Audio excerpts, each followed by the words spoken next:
This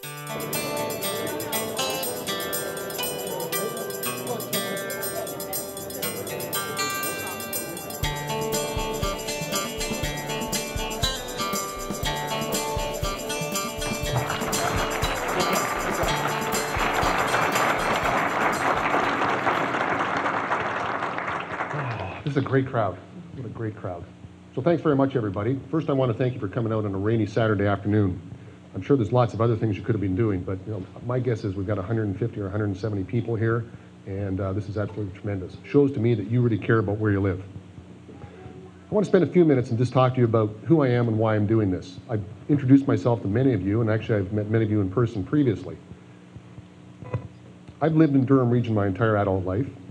Initially, I lived in Bowmanville in the mid-70s until the early 80s. About 82, we left Bowmanville. We moved to Ajax, where we raised our family. And then in 2008, my wife and I decided to move back to Bowmanville to get ready for retirement. So we did our downsizing thing. Unfortunately, several of our 5 children found us, and it hasn't worked out as well as we thought, but it was a good plan. My wife is from Bowmanville. I mean, we love it here, and this is where we're at. So in terms of my other part of my life, my career, I've spent 31 years working for the Toronto Board of Trade. The last 10 years, I've been the board's vice president and chief operating officer. Prior to that, I ran the golf course for 10 years. I had a number of other jobs on the board. It was a great experience for me. Last summer, I sat down with my boss and said, it's time for the next generation of leadership in this organization. So we need to make a plan for me to leave. So we put in place a plan for me to retire June 30th of 2011. It was a good year out, lots of time, transition, we could deal with everything. And I changed that plan a little bit. I actually retired at 5 o'clock yesterday.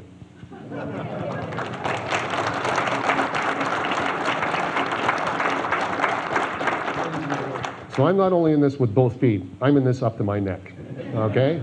So I want you to know I'm there with you. Now, to Scott's point, I got involved in local politics in 2008 on the federal campaign. I also worked on the municipal campaign in 2010. I knocked on a lot of doors, and I know many people here have knocked on a lot of doors. They've canvassed. And one thing you find when you knock on people's doors, they tell you what they think. Sometimes more than you want to hear, but they tell you what they think. And something that resonated for me in these campaigns and afterwards talking to people is that there was this message I kept on hearing that was getting formed in my mind, and to Scott's point about having met Bev Oda, she would not talk to people about the issues that matter in their life. She would not talk about local issues. I think that's item 1 in the job description, quite honestly. You may not be able to do anything about it, but you got to talk about it. This is a really big riding. There's a great diversity of issues here. When you look at it, down in the south end, Clarington, Bowmanville, Curtis, for instance, I mean, that's really almost become part of the big GTA metropolis. The questions people have when you talk to them down there is the GO train ever going to make it to Bowmanville? Is Highway 407 going to make it to 115? What's happening with the sale of Atomic Energy Canada Limited? Are they going to build the Darlington reactors? These are really important questions. You start to move up north in the riding, you go up into Port Perry, you go into Uxbridge. Here you have beautiful communities that are not slated to grow at the same level as the south. There's concerns about, will there be sustainability of services? They don't have a growing tax base. That's a big issue for people. The other thing, farming is big, big business in Durham. We have to make sure that we've got the policies and the targeted investments for farmers. This past week, the Conservative government, the Harper government, I have to make sure I had to redo all my notes this morning. It was terrible. That's why I've got them here, right? This past week, the Conservative government indicated that they plan to cut farming to Agriculture Canada next year by $420 million. This is not a farm-first policy, folks.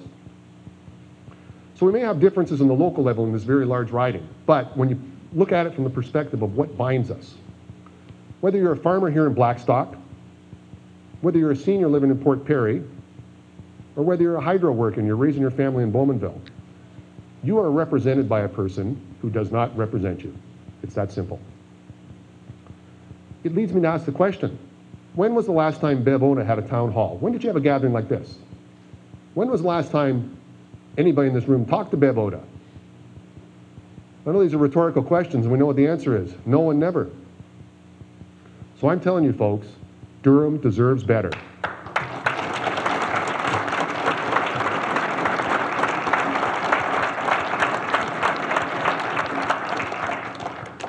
I'm going to go a step farther. Canada deserves better.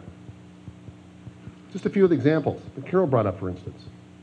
The budget. So the Conservatives came to power, we had a $13 billion surplus. We now have a $56 billion deficit. We all know the economy went off the cliff in the fall of 2008, but they burned through the surplus before the recession. Not good management. The stealth jet fighters.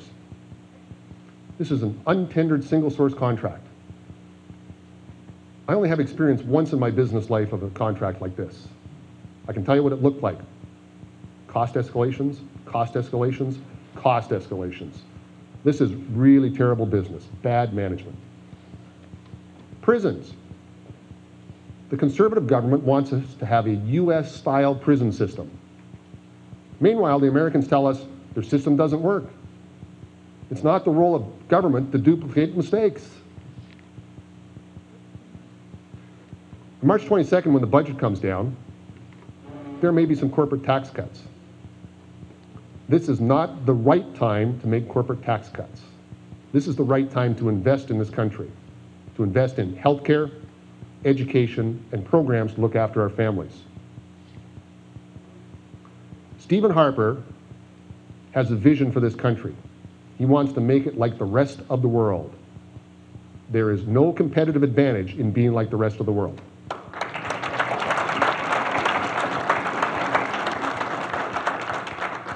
Now, I have one other piece I have to go into here. I'm only going to spend a minute on it, because if I really get into this, none of us are going home for dinner tonight. This is a long meeting. I want to talk about the word not. Based on the reported facts, Bev Oda lied to Parliament. She should not be a minister, and she should not be our MP. It is that simple.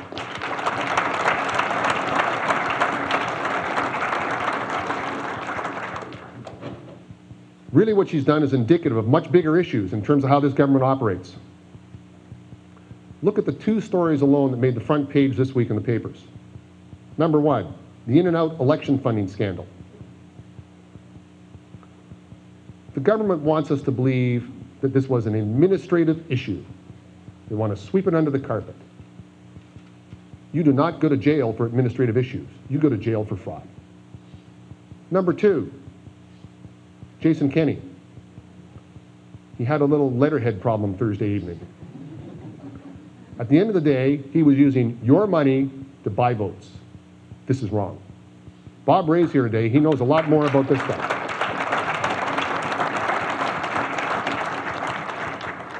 So anyways, I just want to leave you with one thought, and that's this.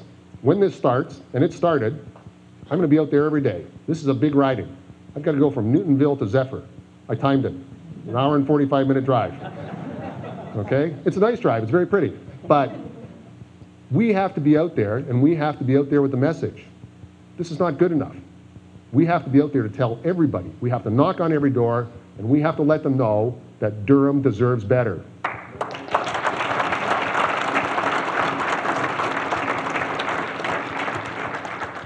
Now, I had the chance to meet most of you on the way in. I'm going to stay afterwards because I want to talk to you about your issues. I want to make sure I meet absolutely everybody. But what I'd like to do now is I'd like to introduce a very, very special person who's joined us today. We have with us one of the most admirable persons in Canadian politics.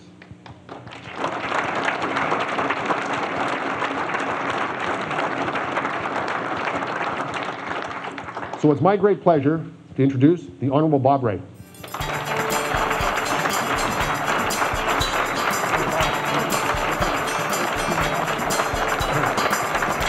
Thank you very much.